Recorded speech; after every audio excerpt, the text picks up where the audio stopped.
Seperti yang admin bilang di video sebelumnya, admin akan membahas hal menarik apa saja yang muncul di Ultraman Blazar episode terakhir. Sebelumnya mohon maaf ya, admin jarang upload karena banyak urusan di luar. Di episode terakhir Ultraman Blazar ini ada beberapa kejadian yang tidak terduga. Apa saja itu? Ayo kita langsung masuk saja ke pembahasannya. Kita mulai dari yang pertama, yaitu kebenaran Dobashi. Terungkap kalau Dobashi memerintahkan pasukan GGF untuk menembak jatuh pesawat V-99 yang sebenarnya tidak berniat menyerang bumi. Jadi bisa dibilang yang selama ini dilakukan Dobashi adalah untuk menutupi kesalahannya di masa lalu, tepatnya saat dia menjadi direktur utama GGF Jepang. Sayangnya, dia tidak belajar dari kesalahannya dan malah ingin menembak jatuh V-99 lagi. Tapi hal yang bikin admin rada heran adalah kenapa Dobashi masih seolah punya kuasa di GGF. Padahal kan dia udah bukan direktur lagi tuh, tapi kok dia bisa ikut memerintahkan pasukan GGF ya di episode terakhir ini? Entah mungkin karena dia masih dihormati atau bagaimana. Namun untungnya kesalahan Dobashi tidak terjadi dua kali. Coba seandainya armada V-99 itu diserang lagi, wah pecah itu perang. Namun di akhir Dobashi tidak ditangkap. Padahal kan bisa dibilang dia adalah dalang di balik serangan V-99.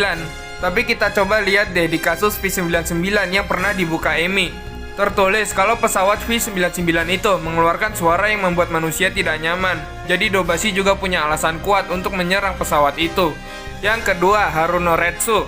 Retsu punya anak buah orang dalam GGF yang membantunya membebaskan Emi. Juga memberikan sisa buku catatan ayah Emi yang setengah terbakar. Dengan bantuan anak buahnya inilah Retsu bisa membantu Emi mengungkap kebenaran. Jadi bisa dibilang ya kalau Retsu ini sebenarnya adalah orang baik. Dia menolong anak dari sahabatnya untuk mengungkapkan kebenaran. Kalau Retsu tidak punya orang dalam, mungkin kebenaran tentang V-99 tidak akan terbongkar. Jadi peran Retsu di episode ini emang sangat penting. Pada akhirnya, dia juga memerintahkan pasukan untuk membantu Earthgaron dan Blazar, seolah dia mempercayai Blazar sebagai kawan. Yang ketiga tentang V-99. Di sini terungkap ya kalau ternyata pesawat dari puing V-99 diubah menjadi Earthgaron dan alat pembuka lubang cacing. Singkatnya, Earthgaron dibuat berdasarkan teknologi dari luar angkasa. V-99 sempat mengirimkan pesan seperti dunia baru, planet biru, rasa takut. Mungkin maksud dari pesan itu adalah anggapan V-99 terhadap bumi. Contohnya, bumi adalah planet biru, bumi adalah dunia baru. Lalu untuk rasa takut, mungkin itu karena V-99 merasa takut dengan keberadaan planet bumi. Namun untungnya, konflik V-99 berakhir damai dengan komunikasi. Di catatan ayah Emi tertulis kalau dia ingin berkomunikasi dengan V-99. Ini seolah-olah adalah clue untuk mengakhiri konflik V-99. Atau mungkin catatan itu juga sudah menandakan ayah Emi tahu apa yang akan terjadi ke depannya. Armada V-99 yang datang di episode terakhir ini adalah kaiju dan berjumlah 13. Sayangnya admin masih belum tahu namanya nih, atau jangan-jangan itu adalah Reinas. Entahlah, kalau menurut kalian bagaimana nih? Yang keempat, Ultraman Blazar. Ada beberapa kejadian tentang Ultraman Blazar yang admin sendiri gak kepikiran. Blazar pertama kali bicara di episode kali ini dan dia ingin ikut berperang tuh. Blazar yang dalam keadaan lemah akhirnya ditolong Gento hingga dia bisa bangkit dengan sepenuhnya. Lalu, tingkah Blazar ini sama seperti di episode 1, yaitu liar.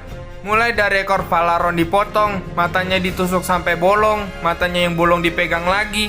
Lalu akhirnya Blazar mengalahkan Valaron dengan kosennya. Dan tentu saja ini adalah jurus baru Blazar. Anak dan istri Gento yang mendukung dari rumah membuat gelang dan cincin yang Gento gunakan bersinar. Sinar itu juga akhirnya menyinari tangan Blazar. Barulah Blazar mengeluarkan kosen untuk pertama kalinya. Admin udah sempat bahas tuh kesamaan Ultraman Blazar dengan Ultraman Orb di short. Bukan cuma itu, pas lihat adegan ini, admin juga merasa lagi nonton Ultraman Orb episode terakhir. Coba dibandingkan deh. Oke, jadi itu tadi adalah beberapa hal menarik yang admin temukan di Ultraman Blazar episode terakhir. Episode yang menceritakan bagaimana upaya menghadapi ancaman terakhir V-99. Admin suka episode kali ini. Kita dikasih suasana yang beragam, mulai dari Gento yang sedih saat Blazar ingin ikut berperang, senang saat Valaron berhasil dikalahkan, dan ketegangan ketika menghadapi Valaron dan ancaman V-99 yang baru datang lagi. Semua karakter yang muncul di episode terakhir ini punya perannya masing-masing. Jadinya nggak ada yang cuma pajangan. Anak istri Gento yang mendukung Blazar membuat Blazar mendapat jurus baru, serta para kaiju yang memakan bom Valaron. Oke, mungkin segini dulu ya pembahasan hal menarik Ultraman Blazar episode terakhir. Selanjutnya mungkin admin akan bahas seputar UGF atau Ultraman Regulus. Kalau kalian menemukan detail atau kejadian menarik lainnya, silahkan share di kolom komentar. Terima kasih sudah menonton, jangan lupa subscribe dan sampai jumpa di video selanjutnya.